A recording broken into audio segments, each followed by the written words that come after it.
সিলেটের গোয়াইনঘাটে একমাত্র 50 শয্যার উপজেলা স্বাস্থ্য কমপ্লেক্সে চিকিৎসক সংকট তীব্র আকার ধারণ করেছে। 30টি পদের বিপরীতে কর্মরত রয়েছেন মাত্র 4 জন চিকিৎসক। এতে ব্যাহত হচ্ছে চিকিৎসা সেবা, ভোগান্তিতে প্রায় 3.5 লাখ মানুষ। সালমান শাহ রিপোর্ট জানাচ্ছেন সুলতানা মরিয়ম। সিলেটের গোয়াইনঘাটে 3 লাখ মানুষের জন্য রয়েছে মাত্র 50 শয্যার স্বাস্থ্য কমপ্লেক্স। 2011 সালে উন্নীত হলেও মিলছে না পর্যাপ্ত চিকিৎসা সেবা। পাশাপাশি চিকিৎসকরা দ্রুত বদলি হয়ে যাওয়ায় জনবল সংকট বাড়ছে, ফলে চিকিৎসা সেবায় চরম ভোগান্তিতে এলাকাবাসী। অর্থোপেডিক্স, ইএনটি, গাইনি সহ জরুরি 10টি বিভাগে মাত্র কয়েকজন চিকিৎসক রয়েছেন।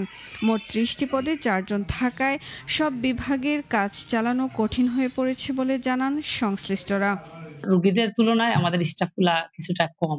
আমরা অতিরিক্ত কাজ করতেছি, মানে আমাদের মেন্টালিটি বলেন যাই বলেন, আমাদের অনেক প্রেসার পড়ে যাচ্ছে। যতজন চিকিৎসকের দরকার ততজন চিকিৎসক এখানে থাকে না। যে বালা ডাক্তারই দেওয়ার লাগে আমরা চিকিৎসা পাইতাম, আমরা আমরা গরিব মানুষ, আমরা পয়সা করে নাই। আমরা লোকবল সংকটেও আন্তরিকতার সাথে কার্যক্রম চালিয়ে যাওয়ার কথা বলেন উপজেলার স্বাস্থ্য ও পরিবার পরিকল্পনার এই কর্মকর্তা। জনসাধারণ যে জনসেবা যেটা দেওয়ার কথা ওটুকু আমরা পর্যাপ্ত পরিমাণ দেওয়া সম্ভব হচ্ছে না চিকিৎসক সংকটের কারণে।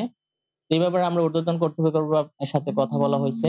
দ্রুতই গোয়াইনঘাট কমপ্লেক্সের শূন্য পদগুলো পূরণ করে ধারাবাহিক স্বাস্থ্যসেবা দিবে কর্তৃপক্ষ, এমনটাই প্রত্যাশা ভুক্তভোগীদের।